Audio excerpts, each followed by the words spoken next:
So, first and foremost, to everybody on this call, thank you very much for your time and energy and for joining us here for our final, but definitely one of our most important Small Business Week webinars. This has been a great series that we launched this week in partnership with our friends at Economic Development through the Hamilton Chamber of Commerce. And just to make sure I introduce myself, my name is Greg Donat. I'm the president and CEO of the Hamilton Chamber of Commerce. On behalf of our entire team, thank you for joining us today. This webinar series is so important to us because small businesses are truly the backbone of our community, and they do so much to help create a vibrant economy that we're all proud of to call home. And so what we've tried to do with our programming is provide a wide array of tools and resources that can help you be more successful at work. It was also perfectly timed as a great lead into our Hamilton Day programming that kicks off a week today, which is mind-blowing. And Hamilton Day is an incredibly important part of our programming where we celebrate small business. We have over 1,000 small businesses participating in our Hamilton Day program this year, and it's a shopping extravaganza. Celebrate our community, celebrate our small businesses, and there's so many ways to engage. And for all of that information and sign up, please go to hamiltonday.ca. So it is my pleasure today to introduce our four panelists. And because we have four panelists, I will just touch on it now. We will do the questions at the end of the presentation instead of during as we have this week, but it is my pleasure to introduce Katie Steele, the Senior Manager of Strategic Initiatives at the Hamilton Chamber of Commerce, Jason Pang, the Manager Experiential Learning at Mohawk College, Catherine Hessen-Bolton, Manager Talent Partnership and Employer Relationships, covering Diversity Employment Coordinator at McMaster University, and Bruce Wilson, Director of the Career Center and Cooperative Education Lead at Redeemer University. And so with all of that said, I am going to pass it over to Katie to run us through this and sit back and enjoy. Wonderful. So welcome everyone to Securing Student Talent, the final and we feel the best webinar in the series for Small Business Week. And to give you a sense of why we're speaking upon this topic, we're talking about it because Hamilton Chamber of Commerce has a new project that came about for a few reasons. One is because we know that businesses are always looking to better their staff acquisition and then retention. And we also know there's lots of challenges that come along with that. Sometimes you can't afford or doesn't make sense to hire on a full person to take on a permanent role. And sometimes you just have a workload that requires a short-term stopgap solution. So knowing businesses are looking for affordable ways to grow their talent pipelines and bridge knowledge gaps, and knowing that we have three amazing post-secondary institutions in our community that are always looking to connect with employers because they have talented staff through students on campus, we've created a new project that really focuses on hiring that student talent. Student Talent Connect. So this is an initiative that is a joint partnership between McMaster University, Mohawk College, Redeemer University, Workforce Planning Hamilton, and funded by the Business Higher Education Roundtable. It's available to all Hamilton employers. You don't have to be a Hamilton Chamber member to access it. It's a wonderful resource. And what it does is it really works to help you understand your options and connect you with the post-secondary institution that fits you best to access that student talent quickly and efficiently. So to give you a bit of a run through of how that actually looks, really it's a three-step process. So first, you tell us what you need. So if you're looking for a student that is part-time, full-time, a paid opportunity, an unpaid opportunity, if there's a certain time frame that goes with that, we will learn all about you, what your needs are. And what we'll do is based on our resource of what we know exists between all the three different amazing, again, post-secondary institutions here in Hamilton, figure out what would work best for you. So it alleviates all of that research and that legwork that it would take for you to understand what's available. And then once you decide what you'd like to move forward with, we will facilitate that warm introduction and connect you directly with that school and program to really help accelerate your access to student talent. It's a great resource. Again, it's free. There's no commitment required. We're simply here to help you expand your business. So with that in mind, we put together a presentation for you today to really talk about the benefits of hiring students and really fill in some of those gaps to help you understand how students can really help support you and the work that you do. So we'll have a few topics here today. We'll talk about why you should hire a student, the types of work integrated learning opportunities that exist. So for instance, what's the difference between a co-op and an internship and a field placement? Opportunities that are currently existing or coming up, so you know exactly what's on the table coming into the winter term. Some funding opportunities, a bit of information on hiring international students, some success stories, and then we'll open it up, like Greg said, to a full Q&A to make sure we're answering your questions and getting you the information that you need, knowing that today you had the benefit of all the schools being on the call. So with that said, let's jump into it. I'm going to turn it over to Jason here. Awesome. Thanks, Katie. Okay, so first, there are benefits to all of the stakeholders involved in this program. And so I thought it might be useful to talk a little bit about the benefits to students, but also to talk a little bit about benefits to employers as well.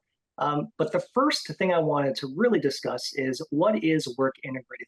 Like, we're going to be talking about all of these different sort of student programs today, but it might be useful to understand what it is we're actually talking about. So work integrated learning, these are really opportunities that enable students to learn, develop, and improve their employability skills. And really, it's a way to help them transition into the workforce. So there are different types of work integrated learning programs, and we'll go into more detail about several of them later on in the slides. But similar across all of them are the benefits to students, right? And so again, hiring a student means that you are kind of extending the learning outside the classroom walls, and you're giving them an opportunity to explore and get exposure to industries and careers that really interest them. And you're also giving them opportunities for mentorship, for coaching, and to learn from subject matter experts within your organization. So it's a really great way to extend their learning. And at the same time, the students are also getting immersed in real world examples, ways for them to actually apply their skills and their knowledge that they've gained in the classrooms to hands-on experiences. And it's also a way for them to engage in contributing to meaningful work and meaningful projects. And so they're able to add those experiences into their resumes and use those as examples when they actually go out after graduation to try to find full-time work. Katie, next slide if you can. Awesome. We also recognize, though, that WIL experiences also benefit employers. And this is really, really important because we also know and acknowledge that hosting a student takes a lot of effort, time, and resources. So there has to be a return on investment for doing so. So we're going to talk about some of these here. The first is increased access to motivated, knowledgeable, and skilled students for your future talent pipeline. A lot of employers, they use WIL opportunities as a way to really secure students or candidates that they might be interested in hiring after the WIL experience into maybe a new graduate full-time position. And one of the benefits is that these students typically are near the end of their program. So they're coming into the placement or the co-op or the internship with a lot of knowledge and a lot of transferable skills. And these skills can be technical in nature, things that they would use in that particular industry, for example, software, programs, techniques, but they're also transferable as well. So they're getting a lot of group work, a lot of collaboration skills, communication skills, presentation skills, and those are skills that they can apply to your organization as well. Alongside that, it is a great way to eliminate or reduce training costs and training periods for new hires because they're already embedded in your organizations. In the case of some programs like co-ops and internships, they might already be working for 12 months already at your organization. And so that transition into full-time work is reduced and minimized. So that's a really great way to transition them directly into full-time work. There are also plenty of financial incentives as well, and we'll discuss that later. But it helps to reduce hiring costs when there are opportunities for internal funding through the post-secondary institutions themselves, or external funding like some of our federal programs, including the Student Work Placement Program, or SWIP for short, and the Provincial Co-op Tax Credit that we'll discuss afterwards as well. Work integrated learning also represents opportunities for your current existing staff members and employees to have opportunities for professional development and become leaders themselves when they mentor and supervise students. So that is always great to upskill current employees. will opportunities represent great experiences to help fill short-term or maybe special projects that are done typically on the side of someone else's desk. So you can actually hire a student to take that on full time and be able to actually finish some of those projects that are just floating around as ideas for now. But it's also really great to cover vacations, for instance, or specific seasonal needs in your industry. We also talk a lot about different pathways to partnerships. And so, when you have a contact dedicated at each institution, that's a great way for them to help you connect with other departments inside the school, whether that is applied research, whether that is entrepreneurship, continued professional development. There are a lot of ways that employers can partner with institutions outside of just work integrated learning as well. And then the final point I have here is, all of our institutions locally here in Hamilton have a very diverse set of students coming from different cultural contexts, social economic contexts. Some are mature students kind of coming in for a second career. So there is a lot of new ideas, a lot of experiences that they can kind of come and inject into your organizations as well. So it's quite refreshing to have new faces and different lived experiences also. And that brings a sense of dynamic impact to your organizations. So we'll move on to the next slide and maybe start discussing what some forms of work integrated learning are and can be at your organizations. So the first one that I want us to talk a little bit about are co-op opportunities. And I'm sure everyone might be aware already of what co-op is. It's kind of the bread and butter when it comes to work integrated learning, and it's the household name that everyone recognizes. But a co-op opportunity is really a robust and comprehensive form of work integrated learning. They are typically full-time. They're typically longer as well, anywhere from 4, 8, 12 to even 16 months at a time. So it is quite a longer impact and a longer presence for a student to stay in your organization. Typically, because they are so long, the types of responsibilities and duties that students get are more dynamic. They are sometimes more challenging. We would say maybe appropriately challenging. They are highly relevant to the student's program of study, and there is opportunity for independent work that is supervised. Students are also paired up with a mentor, a supervisor, or a coach, and that particular individual should have subject matter expertise in that field of study, so that it is a really meaningful experience for students to get that additional mentorship as well.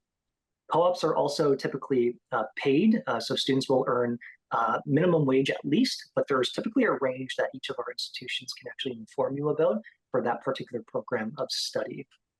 And because of that, students are also considered as employees of your organization. So they would adhere to all of the provincial and federal freedom of information, human rights, and employment legislation as well. So that is the co-op education form of work integrated learning. We have different forms as well. So field placements is another form of work integrated learning. They're a little bit more flexible, typically a little bit shorter in length.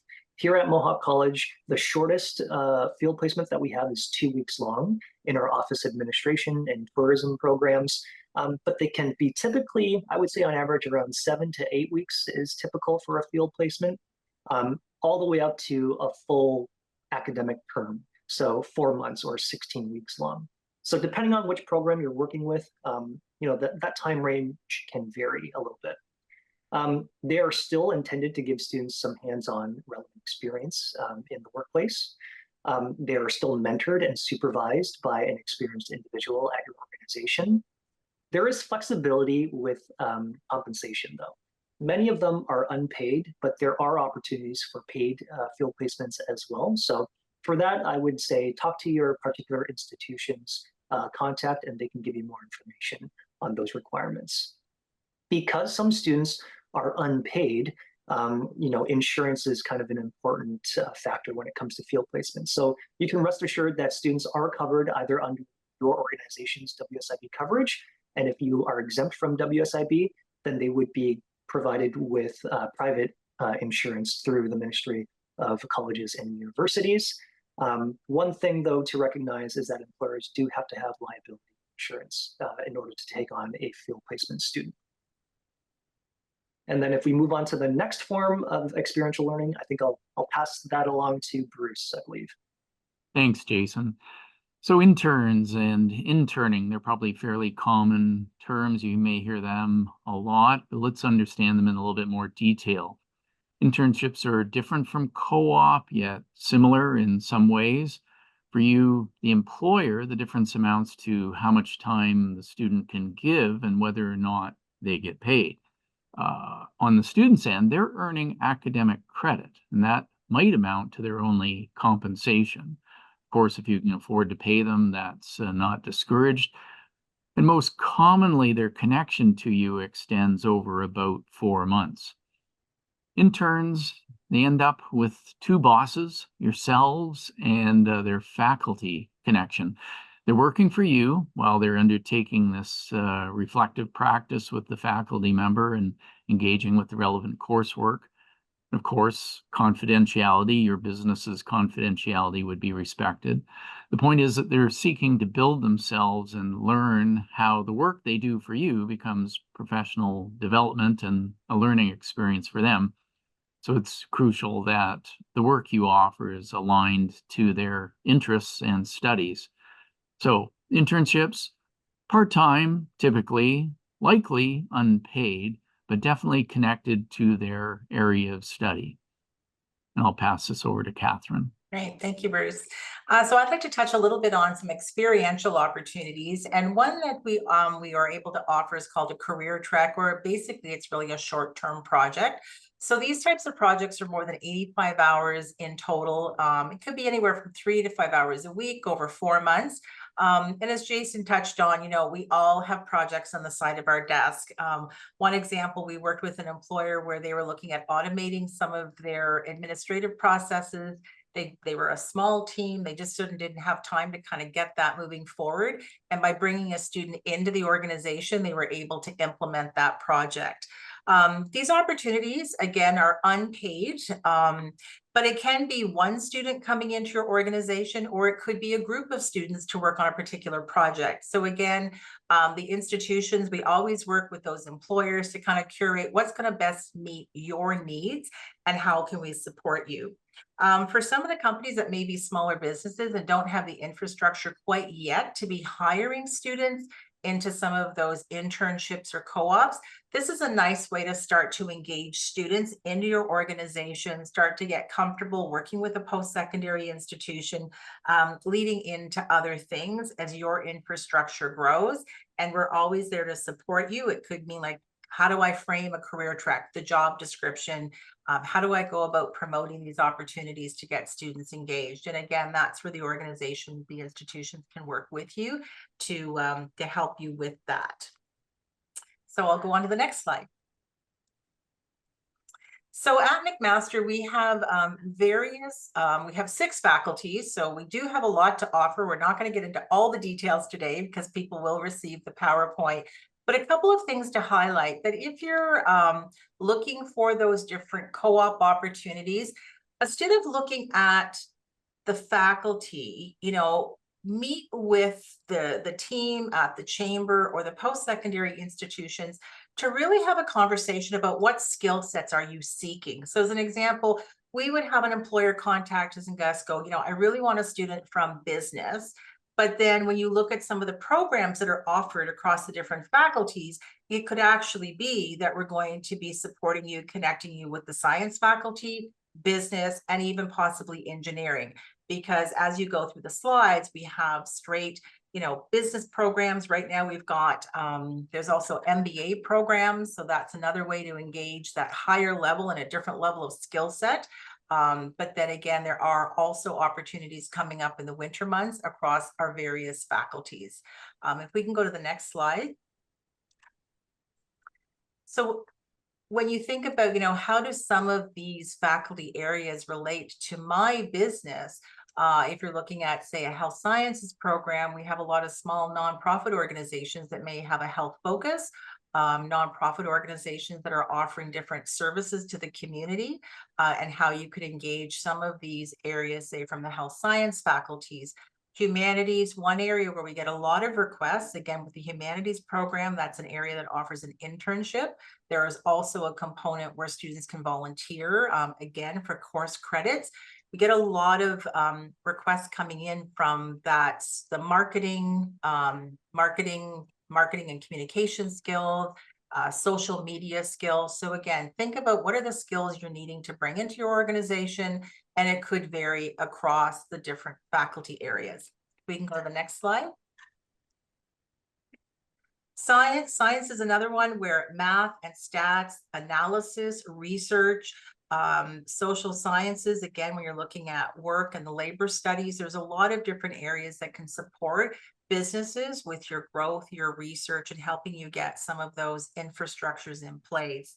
And again, to also think about graduate students who are also across the various programs at McMaster also are looking for various placements.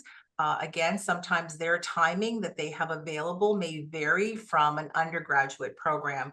So that's another way to think about another level of student that you can engage with different skill sets. Go on to the next slide. And I'll turn it over to Bruce. Thanks, Catherine. So at Redeemer University, our two main offerings in WIL, or Work Integrated Learning, are co-ops and internships. So I'll talk about co-op first. Our winter co-op students, the ones that you should be recruiting right now, are coming from the School of Business. They're third-year students, and they're typically targeting a broad array of experience types in accounting, marketing, management, that sort of thing. And just to give you a sense of those, typically accounting students are going to be working in public accountancy. They'll probably become CPAs after graduation. But for now, they could be working for you in your front office. So think AP and AR, accounts payable, accounts receivable, or bank reconciliations, payroll, that sort of thing. Now, management students have the most diverse talent set. They're really ready to work in almost any portion of your business. And for that, you could think about your logistics and shipping and such. Finance is a big area that they work well in. Human resources, the sales department, that sort of thing. Distinguished from the marketing students who are really good at things like market research, and importantly, content creation, because that feeds social media development. So we'll be thinking about opportunities for them in the reaching out side of your business. The interns, they come from a wide variety of disciplines. So they're looking, just to give you a sense, for about 10 hours per week or a day, or pardon me, 10 hours over a week or a day a week. They're also very strong in the following sectors. So we play well in the not-for-profit and social services sectors at Redeemer, but immigration, refugee support areas, that's very big for us on that one front, but also the hard sciences. So lab work for chemists and biologists and the environmental students. And then finally in marketing, sort of take two different approaches. One is content creation from the students that are coming out of English and history, because they're the ones who know how to craft a narrative arc and tell a story. But the marketing the marketing may be coming most directly from the media students who are very skilled at things like videography and the content creation that you want to see on your websites. So that's what's coming up for us in the winter. I'll turn it over now to, I think, Jason. Thanks, Bruce. Mohawk College, we have co-op programs and field placement programs. And the ones that are particular interest for the upcoming winter term are going to be our 23 different co-op programs. I've tried to categorize them in faculties that are nice and neatly grouped. We have business and entrepreneurship, so think marketing, accounting. We also have an insurance program, which might be interesting to some individuals. Engineering technology, including civil engineering, mechanical engineering technologies. We have our chemical, environmental, and biotechnology programs as well.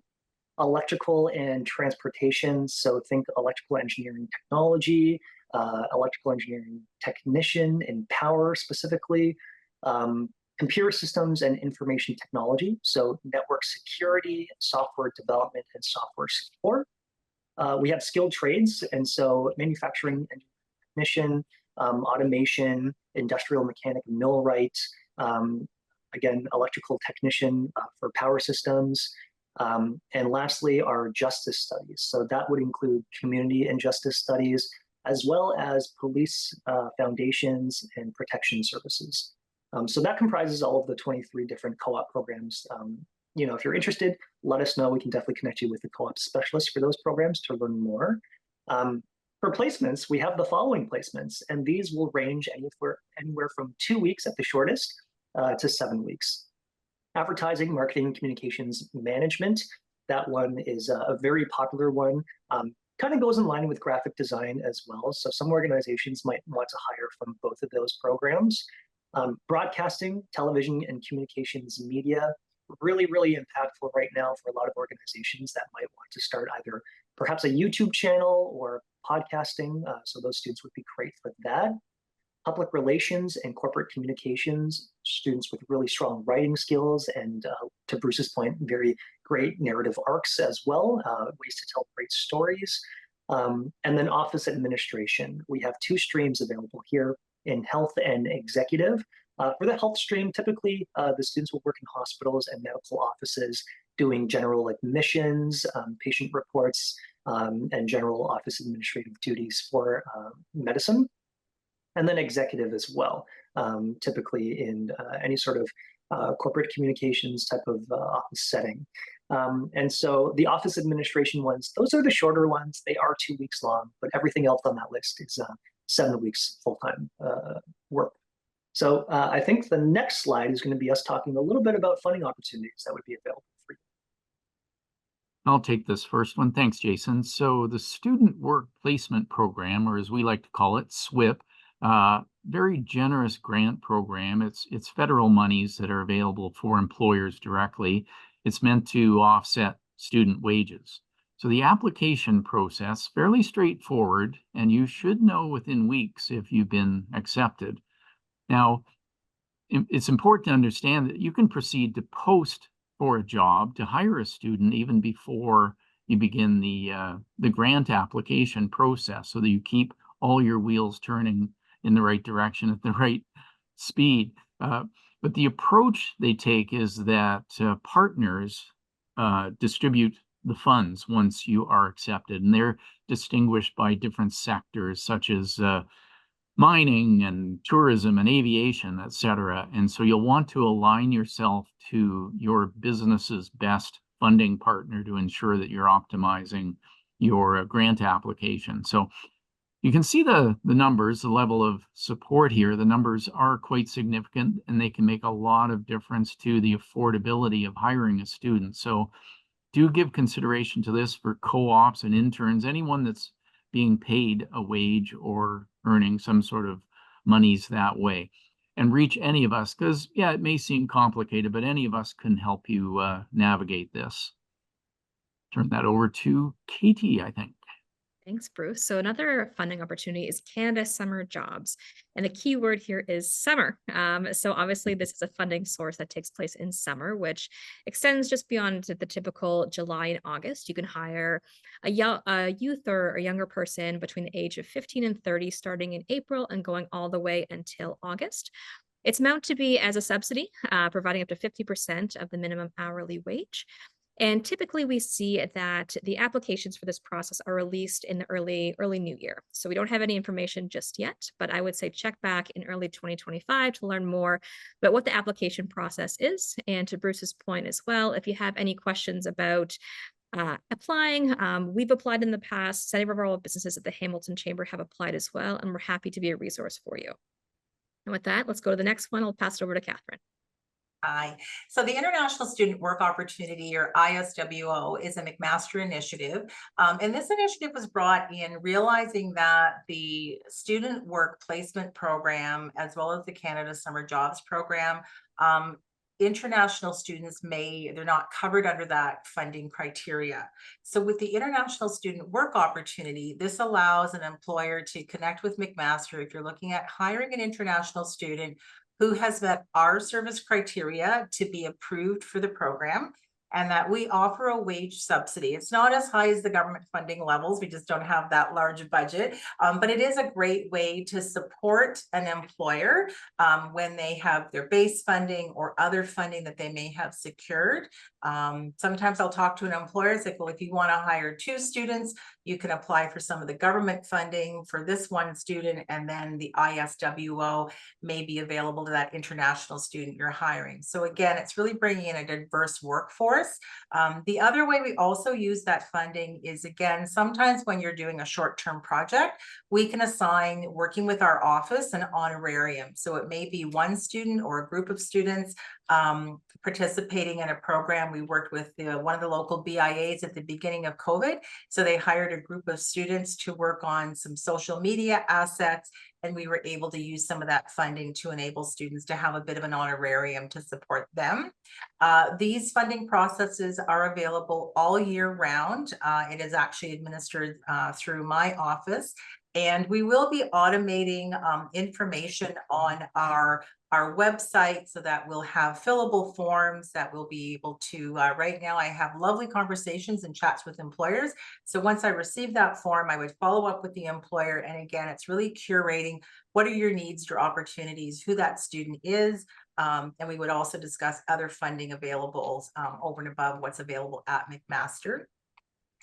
Our Career Access Professional Services, or CAPS, that service is through the Student Success Center, our career counseling services, and it is supporting students and alumni. The alumni is up to 5 years after graduation who identify as a person with a disability or someone who is forcibly displaced. So we're very mindful of some of the global initiatives and global conflicts and concerns that are pressuring international students as well. So we're very mindful of how we can support some of these students. Maybe there is something occurring in their country, the dollar has dropped, they're having a difficult time getting funding out of the country. So by having this funding in place, again, we can support the employer with a wage subsidy towards that hiring process. As well, we also make honorariums available to students to participate in a short-term project working with the employer. Right now, we've bought a block of tickets for a particular mentorship program. We have an application out to students so they can apply for that funding to participate in that mentorship program. Again, that funding is available all year round. And the way it also connects back sometimes to a career track is for the students who may identify with having a disability, they may have some really special skills because of their own accommodations that they can bring those skill sets into the workplace. So if you're a small employer and you're just starting to go, well, is my website meeting, AODA compliance, or I want to start being mindful of having my resources more accessible to the public. These are other skill sets that students can bring in based on how they've done various training or their own lived experiences.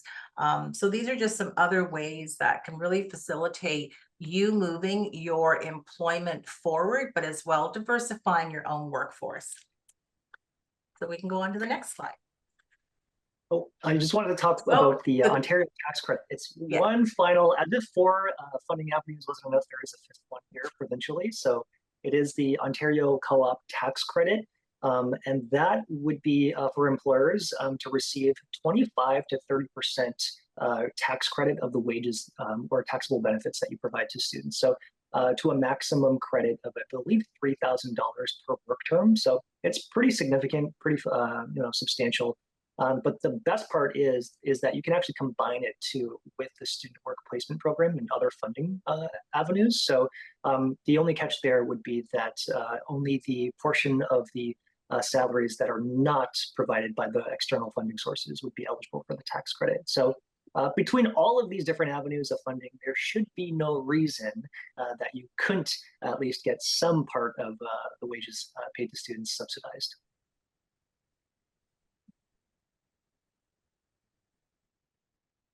I was so keen, I jumped ahead of you there, Jason. So moving on to, more formally, some of the resources and supports around hiring international students and some of those benefits. Certainly, you're tapping into a broader recruitment pool and you're accessing that diverse group. So again, as I mentioned, it can be, if you're wanting to expand your business and that international market, bringing in international students who would have those cultural awareness, various languages, may have worked in a different country prior to coming to university. And so they have that understanding of the workplace culture that they can bring that information, those skill sets into your workplace. As I mentioned, having that lived experience, and just really employ motivated candidates who really want to gain that Canadian work experience. I can't tell you how motivated some of the students we work with are when they really, they'll go out and they'll do those projects. They'll do their volunteer hours, they'll get all these different experiences, which also then can help you meet students, which could lead to then future co-ops, internships, or hiring once they're graduates. And again, we're going to touch on some immigration and supports, not only from McMaster University, but as well other community broadly, provincial and federal supports. So we can go to the next slide. So at McMaster, within our International Exchange and Student Experience team, which is within the Student Success Center office, we actually do have immigration and mobility specialists. So those specialists are making sure that the students, they have their student permits, their work permits. They'll also not only meet with the students, but they'll also meet with employers. We've hosted information in the past with the Chamber and other information sessions specifically on hiring international students and some of the various immigration regulations. One thing I would comment is, take this information and these links you'll be receiving as information for today, especially with the changing landscape of some of the immigration guidelines that are coming out and that are currently here. They may often change. So it's always important to go back to those provincial or federal sites and review that information to make sure that you, as the employer, that you're getting the most current information. But as well, if you're interested in hiring a student, you can ask, do you have your work permit? Do you have your study permit? Have you reviewed these websites? Have you sought out information directly to ensure that everything is in place? But as I mentioned, at McMaster, we do have staff who can support with that navigational piece. Within these slides, it talks about the ability to work on and off campus. So during the regular school term, now the regulations are 20 hours per week. Again, they can work more than one job as long as those hours are not exceeding the 20 hours per week or what's outlined in their individual permits. So we can go to the next slide. During the school break, so this is often, the summertime, those students, again, because they are still under that umbrella of a student work permit, they are able to work full time. As I mentioned, sometimes some of the government funding may not apply to international students, but this is where you can look at funding coming in to support your bottom line, and then it still allows you to have an opportunity to hire an international student. Sometimes we'll have employers think I have to sponsor an international student to be engaged in my workplace, and that's actually not the case. So that working is part of their student and work permit. It also would include co-op and internships, most certainly. And then there are also guidelines for graduate students who are international students. So like I said, the different resources that are listed in this PowerPoint will give you information, but always make sure you're going back to those resources and checking on it each time. Also too, if you're looking for information, you can also be connecting back to the chamber, and they could be supporting with connecting you with some of the provincial and or federal resources and staff to answer your direct questions. And if it's with McMaster, engaging McMaster students, you can contact the Student Success Center and we'll connect you with our immigration and mobility specialist. So on to the next slide. So one success story, and it just kind of leads in that this is an international student, a UV is how you pronounce their name.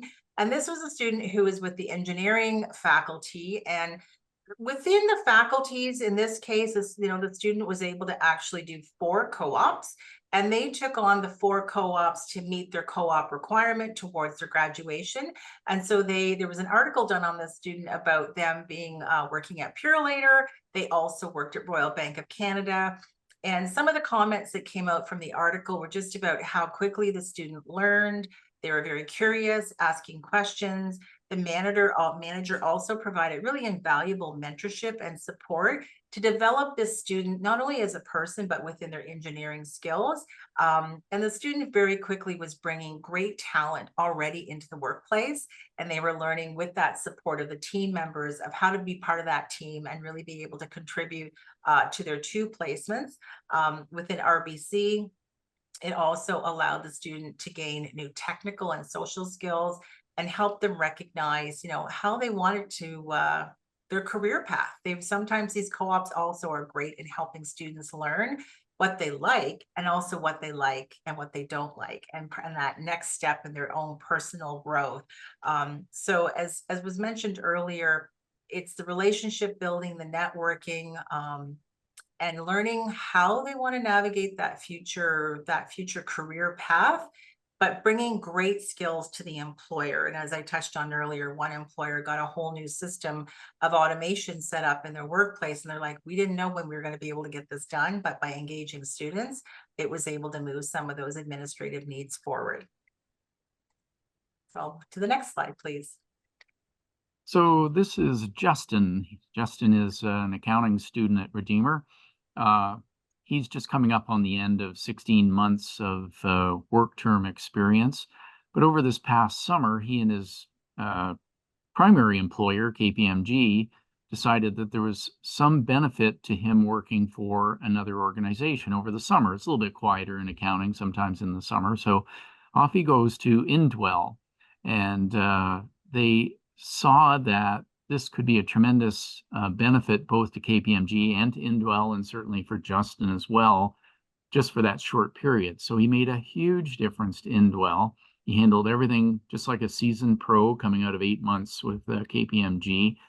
And he knew that it would be highly impactful for him as well professionally.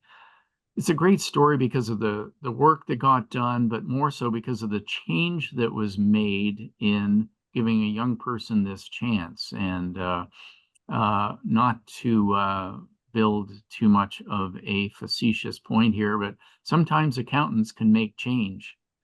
Pause for laughter. Anyway, that's the story about Justin, just one of our students. Thanks, Bruce. And I'll touch upon one more success story. So here at the Hamilton Chamber of Commerce, we are launching into Hamilton Day, which Greg very well spoke to in terms of it's one of our biggest initiatives. It takes a momentous amount of work, and really it's turned into from a one-day shop local initiative into a 3-day celebration of Hamilton and our small business community. It is a huge undertaking that undersees 1,000 businesses, programming, activations, shopping, tours, you name it. It's turned into an amazing opportunity for the Hamilton community, but to facilitate that, we need a substantial amount of support. So we're proud to say we've actually hired students from all 3 institutions here on the call today. So we've hired on Marianne, who is an intern from McMaster University, who is in the communications program. She manages our social media. We have hired on Diego, who is a 4th year multimedia student from Redeemer University. Diego has championed some great video work for us to help with our promotional strategy. We've also hired on Olivia. Olivia is a Mohawk student who is in the tourism program and has a passion for tourism and wanted to have some real hands-on experience. So we're thrilled to be working with her. We have her on board for 10 hours a week through her placement. And she's been doing everything from hanging up signs to building signs to researching to connecting with partners. We've really had her dabble with a few different things to help her not only to understand what she likes to do, where she wants to go, but also it's been a huge support on our end. Knowing there's so many small tasks, little things that require effort and management and oversight. So having her on board has been really fantastic so far. So that being said, we do have a few more events coming up. I hope you've been able to gather in a good chunk of information in terms of, the value that students can bring to your organization, the impact they could have, the types of opportunities that are available to you as an employer here in Hamilton. But if you are interested in learning more, of course, we want you to connect with us, but there's also great opportunities through our events as well. I won't go into these in full detail. They are listed on our website, but if you want to just mark some dates down, I probably wouldn't hurt to have them in your calendar. One to note in particular is that we'll be having a networking event at Redeemer University on December 5th, which will bring together all the partners you have here on the call today to enable you to ask questions, connect with students directly, and find some great talent for the upcoming winter term. So that being said, we're going to circle this all back in saying that we are here to support you. We're here to support your business, to find talent that best suits your needs. So if you're interested in learning more, please, of course, go to our website, but also use that as an opportunity to book a complimentary consultation. Again, bringing it back to Student Talent Connect, we're here working together to make sure your access to student talent is as efficient and easy as possible. So if you want to sit down, discuss your needs to understand what's available to you, we'll find out what students would be the best fit and facilitate that warm introduction to make sure that it's no extra work on your end. So with that being said, we're going to do a quick stop share here, and we love to open the floor up to some questions. So if anyone has anything that's burning that they want to talk about, please let us know. We have the Q&A function at the bottom of your screens there, but I see we have some questions in there. So Greg, do you want to jump in with the first question for us? Oh, I would love. Oh, there I am. Okay. Sorry. I saw the other screen and was like, oh, I'm not on right now. So first of all, you guys were amazing. When I'm doing a presentation by myself, I don't transition that impressively. So very well done. And that was excellent. So one question is, what are the expectations between an employer and the connections with the post-secondary institution? Is it all facilitated through Student Talent Connect? Do they have any contacts, or is it all done through the student? Could you guys just elaborate on that a little bit? And I'm just going to throw the question out to the group, and whoever jumps on it first will go that way. I don't mind starting. I know with the Student Talent Connect program, we've had the Chamber refer employers to McMaster University. They connect with our recruitment coordinator. And Teresa and our team really help the employer navigate what their needs are. They do a little bit more further drill down. As I mentioned before, you may come in thinking, I want a business student, but in actual fact, the skill sets you're looking for, it's across 3 faculties. So we will connect you with those faculty partners. So if it's a co-op, those staff will work with you on the process of, posting the role, promoting it out. Once a student is placed, there are supports provided by there's touch points through the faculty members when it's a co-op. So you'll usually always have sort of a staff person connected to a placement to support some of that. I'll turn it over to any of the other partners if there's other items they'd like to add. I'll just add to that most of the forms of work integrated learning that we talked about today have some component of ongoing monitoring by the post-secondary institution. So don't think that if you hire a student, it's all on you to kind of ensure that everything is smooth. We do touch points for co-op, for instance. There's usually a midterm check-in. We have conversations with the student and with the employer, ensure everything's going according to plan. We can also step in if there are any concerns. So you'll have support on that end. And then finally, the expectation for most forms of work integrated learning at the very end are that employers help us with some sort of evaluation for student performance. And so we have good feedback to provide students when they return on campus and want to engage in professional development and making sure that they are even more ready once they graduate and actually step into the workforce as a full-time employee. So those are the resources and supports that we continue to have when students go out on employment. Fantastic. I'd also like to add to that, when I touched upon our career access professional services, through McMaster, and I know there's different support services for students who have and identify as equity deserving students or may have a disability. At McMaster, we partner with many different community organizations that offer recruitment services specifically for EDI and accessibility. Those organizations would also provide employers in the way of support. So let's say you're bringing on a student who identifies as having a disability, there'd be training to support those employers.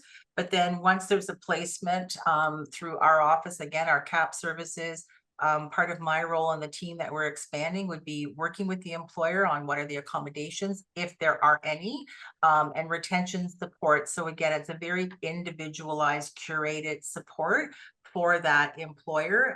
And sometimes employers don't know where to even start with a job description. And that's where this team and other members across the universities and the colleges would be able to support you navigating what you need to do to get you started. Okay, great. Next question. Is there a business annual income that the employer needs to meet? And do they have to be in business for an amount of time before they can access both the all the work integrated learning opportunities? I still catch myself on that. Being a former intern, I always refer to myself as an intern. As well as the funding opportunities.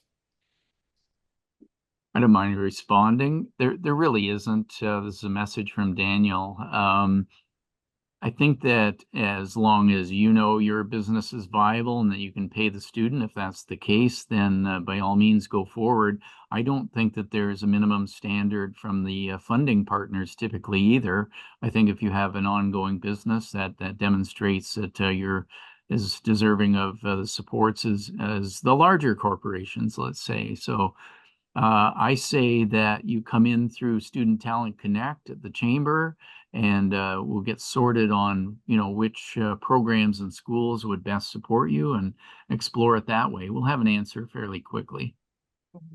I'll add to that point from Bruce, just in saying programs like the Student Work Placement Program in particular are actually meant to incentivize smaller businesses to want to engage with student hiring. And you'll actually see what happens is the money gets distributed through different sort of industry associations, and each of those will have eligibility requirements for employers. But typically, they'll say that the exclusions are actually for any sort of government enterprise, crown corporation.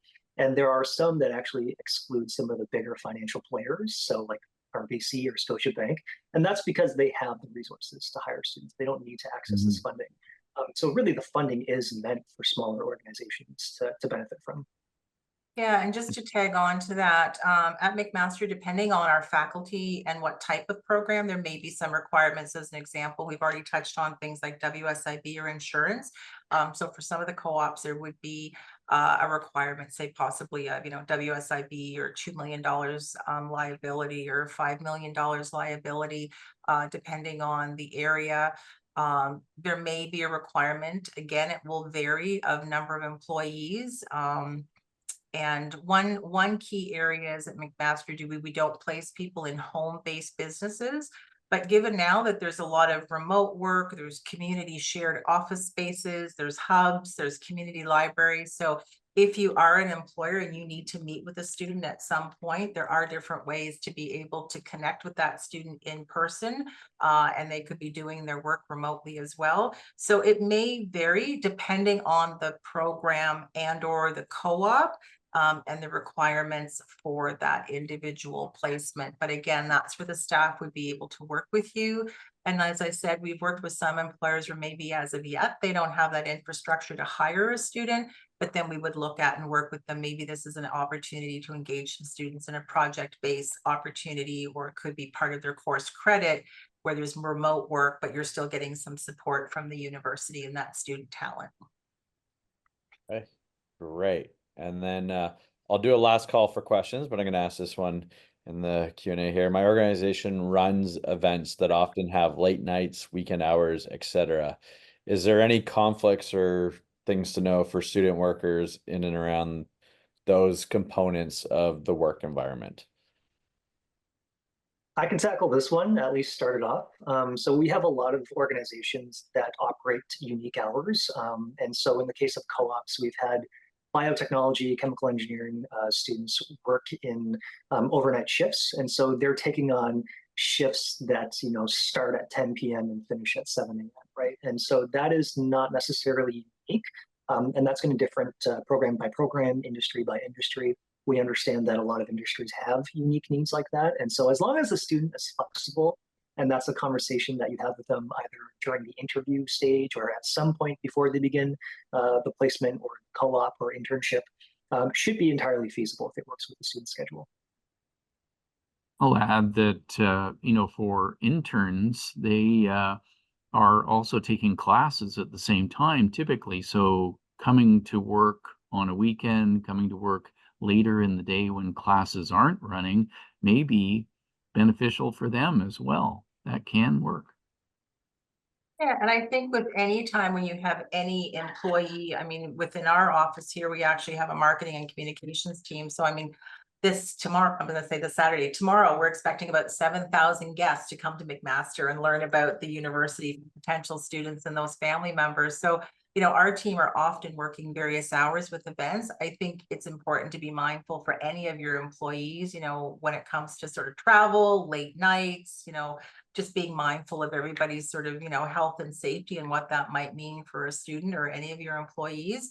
But again, as been touched on, some of the co-ops, the internships, those opportunities for students based on the business needs, those hours are definitely going to vary. Perfect. And I know, having done an internship with the Tiger Cats, there's no such thing as regular business hours. So you definitely adjust to the programming. Well, on behalf of everybody in the webinar, thank you to all of our presenters today, especially kicking off our weekend, right? And I hope nobody has too much work to go back to for the rest of their Friday. But wishing everybody a great weekend, a great small business week. Really excited to head into Hamilton Day week next week.